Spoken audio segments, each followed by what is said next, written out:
தமிழ்நாட்டில் இருக்கக்கூடிய ஒரு முறையை எடுத்து ஐரோப்பாவில் பொறுத்துனா அந்த வேலையில்லா திண்டாட்டம் பிரச்சனையெல்லாம் குறைச்சலான்னு முடிவு பண்ணுறாரு. அந்த சிஸ்டத்துக்கு அவர் மெட்ராஸ் சிஸ்டம் அப்படின்னு பேர் வைக்கிறாரு. மெட்ராஸ் சிஸ்டம்னா என்னன்னா, ஒரு பேராசிரியர் இருப்பார். அந்த பேராசிரியருக்கு கீழே இருக்கக்கூடிய தலைமை மாணாக்கர் 5 பேர் மாணவர்களுக்கு பாடம் எடுப்பாங்க இல்லைங்களா. இப்போ 5 மாணவர்கள்ட்ட படிக்கக்கூடிய மாணவர்கள் வந்துட்டு அவங்க எடுக்கக்கூடிய பாடத்தினால ஒரு ஆசிரியருக்கு நீங்கள் சம்பளம் கொடுக்குறீங்க, 5 பேருக்கு சம்பளம் கொடுக்கல.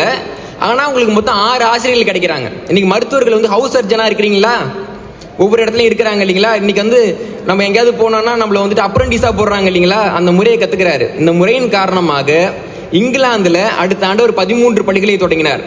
அதற்கு பிறகு இங்கிலாந்தில் மட்டும் இந்த கல்வி முறை 230 பள்ளிகளில் பின்பற்றப்பட்டது.